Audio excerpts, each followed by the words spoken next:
terdapat suatu ibadah yang cara melakukannya yaitu dengan menyembelih hewan dan memberikannya kepada orang lain sebagai rasa syukur terhadap Allah Subhanahu wa Ta'ala. Ibadah tersebut disebut sebagai akikah dan kurban. Akikah adalah suatu ibadah dengan cara menyembelih hewan sebagai rasa syukur atas karunia diberikannya seorang anak. Sedangkan kurban adalah suatu ibadah dengan menyembelih hewan atas penghormatan dan ketaatan kepada Allah Subhanahu wa Ta'ala. Nah, sekarang kita bahas satu persatu yuk tentang akikah dan kurban. Akikah secara bahasa artinya memutus, melubangi, memotong, ataupun membelah. Nah, secara syariat makna akikah adalah menyembelih suatu hewan, baik kambing ataupun domba, sebagai tanda syukur kepada Allah atas lahirnya seorang anak, baik anak laki-laki maupun perempuan. Islam sangat menganjurkan umatnya untuk melaksanakan akikah atau akikoh.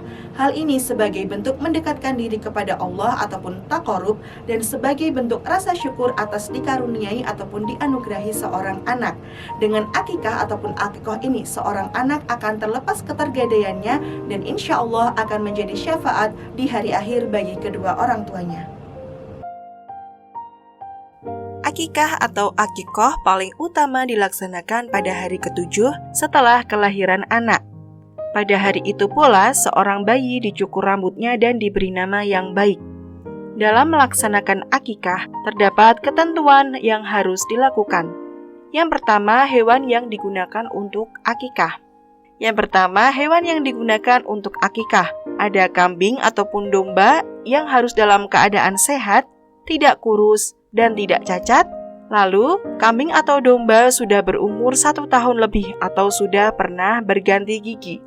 Yang kedua, orang yang diakikahi serta jumlah hewan untuk akikah.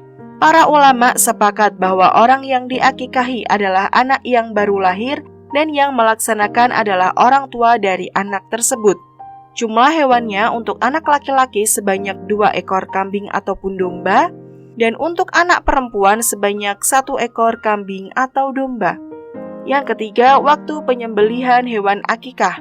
Waktu penyembelihan hewan akikah sebaiknya dilaksanakan pada hari ke-7 dari kelahiran bayi.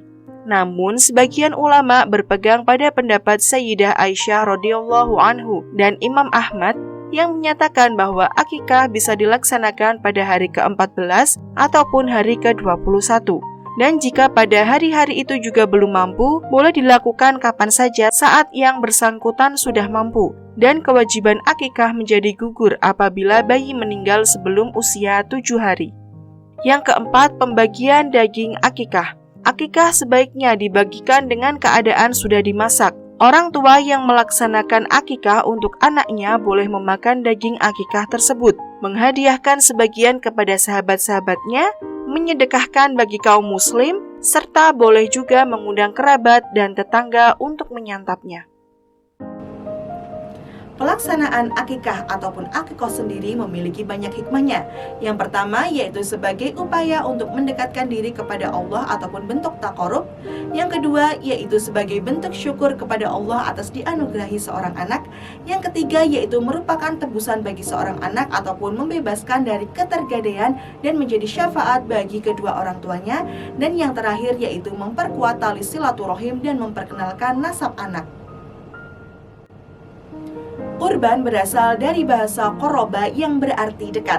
Dalam syariat Islam yang dimaksud dengan kurban adalah suatu bentuk ibadah dengan cara menyembelih hewan tertentu atas dasar perintah Allah Subhanahu wa Ta'ala dan dengan tujuan untuk mendekatkan diri kepada Allah Subhanahu wa Ta'ala. Awal mula ibadah kurban ini dimulai dari kisah Nabi Ibrahim alaihissalam yang diperintah oleh Allah Subhanahu wa Ta'ala untuk menyembelih putranya yaitu Ismail alaihissalam. Saat Nabi Ibrahim alaihissalam menyembelih putranya, Allah menggantinya dengan domba. Nah, dari kisah ini terdapat pelajaran, yaitu pada hakikatnya ibadah kurban bukan hanya semata-mata menyembelih hewan, tetapi sebagai bukti kepasrahan seorang hamba dan sebagai bentuk rasa syukur seorang hamba kepada Tuhannya. Hukum pelaksanaan kurban adalah muakkad atau sangat dianjurkan bagi yang mampu. Nabi Muhammad SAW menjelaskan bahwa terdapat 3 hal yang wajib bagi beliau dan menjadi sunnah bagi umatnya, yaitu melaksanakan sholat witir, melaksanakan kurban, dan melaksanakan sholat duha. Dalam melaksanakan kurban terdapat ketentuan yang harus dilaksanakan. Yang pertama, orang yang berkurban adalah orang yang beragama Islam, memiliki akal, serta mampu menyediakan hewan kurban. Yang kedua, jenis hewan kurban adalah sapi atau unta atau kerbau atau kambing ataupun domba dengan ketentuan sehat atau tidak menimbulkan bahaya, lengkap organ tubuhnya, tanduknya tidak patah, matanya tidak buta, kakinya tidak pincang, telinganya tidak cacat, badannya tidak kurus dan telah cukup umur. Yang ketiga, jumlah hewan dan orang yang berkorban yaitu untuk hewan sapi atau unta atau kerbau sebanyak 7 orang, sedangkan kambing dan domba hanya untuk 1 orang. Yang keempat, waktu penyembelihan kurban adalah setelah sholat Idul Adha, yakni tanggal 10 Dzulhijjah, dan pada 3 hari tasyrik yaitu tanggal 11, 12, dan 13 Dzulhijjah. Yang kelima, tempat yang disunahkan untuk menyembelih adalah lapangan. Yang keenam, orang yang berkurban atau shahibul kurban disunahkan untuk menyembelih hewan kurbannya sendiri, tetapi bisa juga disembelihkan oleh orang lain. Yang ketujuh, daging kurban dibagikan kepada fakir miskin dalam keadaan masih mentah, dan orang yang berkurban boleh mengambil daging kurban maksimal sepertiganya. Hikmah pelaksanaan kurban adalah yang pertama, mendekatkan diri kepada Allah Subhanahu wa Ta'ala. Yang kedua, membentuk sikap taat dan patuh kepada Allah Subhanahu wa Ta'ala. Yang ketiga, melatih sikap dermawan. Yang keempat, melatih diri untuk lebih peduli kepada sesama. Yang terakhir yaitu menjauhkan diri dari sifat tamak, rakus, egois, dan sewenang-wenang. Namun yang harus adik-adik Sobat Eksis ketahui bahwa kurban dan akikah memiliki persamaannya, yaitu pada ketentuan penyembelihan hewan. Penyembelihan hewan dapat terlaksana apabila terdapat orang yang menyembelih, hewan yang disembelih, dan juga alat yang digunakan untuk menyembelih. Yang pertama, ketentuan orang yang menyembelih yaitu beragama Islam, berakal, tamyiz atau mampu membedakan benar dan salah, menyembelih dengan sengaja dan dalam keadaan sadar, menyebut nama Allah Subhanahu wa Ta'ala ketika menyembelih. Yang kedua, ketentuan hewan yang akan disembelih yaitu hewan dalam keadaan hidup dan termasuk jenis hewan yang halal, baik dari segi zatnya maupun cara memperolehnya. Hewan yang haram dikonsumsi tetap hukumnya haram dikonsumsi, meskipun sudah disembelih terlebih dahulu. Yang ketiga, ketentuan alat yang digunakan untuk menyembelih yaitu tajam dan dapat melukai, serta bukan terbuat dari tulang, gigi, atau kuku. Yang keempat, ketentuan proses penyembelihan. Proses penyembelihan harus dilakukan pada bagian leher hewan dengan memutuskan tenggorokan ataupun saluran pernafasan, saluran makanan, dan urat leher yang ada di tenggorokan. Yang kelima, tata cara penyembelihan hewan bisa dilakukan dengan cara tradisional dan mekanik.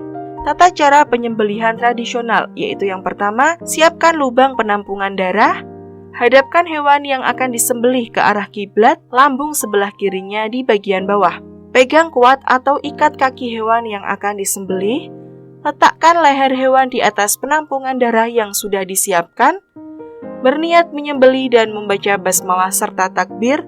Arahkan alat penyembelihan pada leher hewan, sembelihlah hewan hingga terputus tenggorokannya, saluran makanannya, dan urat lehernya. Lalu yang kedua, tata cara penyembelihan secara mekanik.